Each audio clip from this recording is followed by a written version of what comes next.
Okay, I said it to you before. I am so happy for your success. Thank you. Thank you so much. That's kind of you. Take me back to little Gail. Oh, God. No. Pigtails, buck teeth. No, I don't know. No, but were you an adventurous eater? Your mom kind of helped that, Yes, I guess. I was always an adventurous eater. I don't know if I thought of myself. I wasn't like we didn't label, we didn't really talk about it. Back then, food wasn't as much a thing, but my mother was a cooking teacher growing up. She taught a little cooking school out of our home, and my parents were great travelers, loved to travel, spent all their money on travel, and they would just, take us along. I have two older brothers, and we spent a lot of time traveling and eating, and my mom was a really fantastic cook. She also had a food column in the Globe and Mail. I grew up in Toronto, and it's Canada's biggest paper. Right? There we go. Saw that coming, and so yes, food was always a really big part of my life. I didn't even appreciate and realize how much a part of my life it was until I left home, went to college, and realized that most of the food out there is actually not very good. Right. So I needed to change it, and that's how I started doing what I do. Sure. And we're live. Dreaming a dream.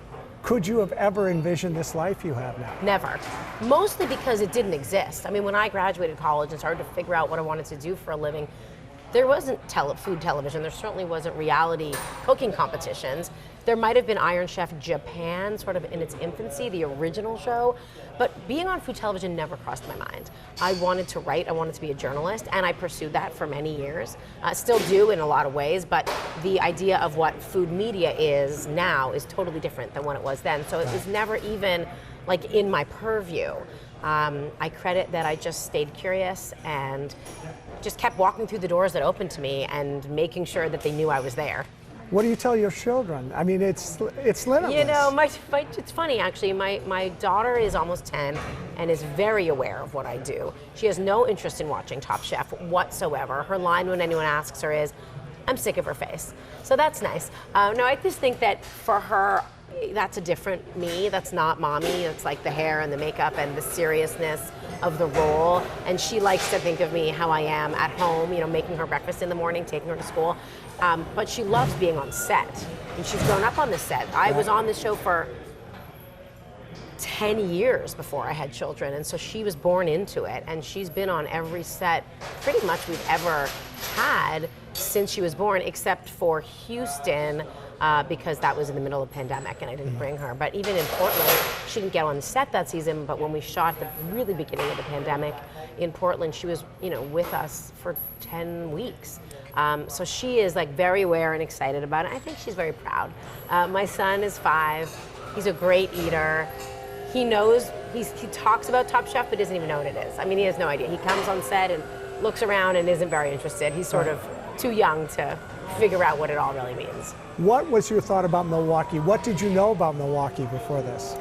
I didn't know much. I had been to Madison before on my book tour, on my second book tour. I'd spent some time in Kohler, Wisconsin, a few years in Kohler, Wisconsin at their Food and Wine Experience in the fall many years ago. I'd been there maybe 3 times. So I've flown into Milwaukee, but spent very little time getting to know the city. I knew it was on a lake. I grew up in Toronto, as I said, so that felt very comfortable for me, on a Great Lake. I grew up very much entrenched in lake culture, both the city's lake culture on the Great Lake and all the sort of network of smaller lakes and like kind of living in a lake. I definitely prefer a freshwater lake than anything in the world. So that I loved. But otherwise, I just wanted to stay open. And that's part of the beauty of Top Chef is that everywhere we go, we really get to know a place through its food and get to live there long enough to, I think, understand a lot about the city itself. And I really just try to come in with an open mind, no matter what I think I know, because I'm always proven wrong. And there's always so much more to learn. Were you surprised? What surprised you? A lot. First of all, the green spaces here really surprised me, both in the city, like the running trails and the lakefront, the waterfront, the beautiful beaches. I think some of the immigrant communities and the food and the restaurants I've been able to visit have really surprised me. Right. The Hmong, the Laotian, Vietnamese communities, the Serbian food, some Middle Eastern food I've had that's been wonderful. And then really understanding the dairy culture, understanding that it's more than just, there's cheese curd and frozen custard, but why, and really about the artisans who make some of the greatest products of of cheese and dairy, really, in the world. It is like an award-winning place to eat cheese. Okay, mention the custard. We've seen you Yes. now at least 2 places. Kristen I'm not and gonna... I have spent a lot of time eating custard. Yes. I mean, it's the best. You can't really argue with custard. So you'll go back for more? Oh yeah. Oh my God. The first time I went to Leon's was my first real frozen custard experience.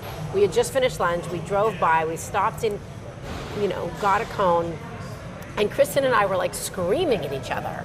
We could not believe how good it was, how thick and creamy and rich. It just like hit the spot. I mean, I'm an ice cream fan, but I think I'm truly now like even more of a custard. Will you run for office here now? I know, right? It's like all I need. Forget about the politics. Well, I celebrate your success. I've watched you, I want to say blossom, like you just have you. grown That's so and kind. grown. Well, I have really grown Yes. up on this set. I Yes. mean, I started in my 20s here, and along with so many of our crew, which is incredible because they've all been with us. Some of them have been with us for 15 plus years or more. Many of them came on season 2, season 3, and here we are in season 21. And we all really have grown up together. We've been through everything together. Life changes, personal and through the world. We've watched everything from obviously like the pandemic unfold to the hurricanes and tornadoes and the Queen dying, and we've been together through thick and thin, and I do think we've all become ourselves and really, really evolved. And you bring someone back to host, Kristen, who we all loved, voted off, Last Chance Kitchen, comes came back and to win I it think all. having you and Tom is really a good thing for her. She has to feel secure. Oh, for sure, she does. Yes, she's our new host, but she's not new to the show in any way. Right. And for us, it also was the only option. Like, it really felt right from the beginning because we needed someone. You can't walk into the 21st season of a show brand new without context and history, thinking that you can sort of like, I don't know, change it. We wanted somebody who really understood it from the inside, and Kristen just hits all those points. And on a personal note, she's become over the years since she won a really close friend. So it felt very natural for all of us to be together from the first day. Well, I celebrate every good thing for you. Honestly, it just brings me such joy. That's really generous. I'm so happy for you. I appreciate it. All the best. Thanks for coming. Thank you.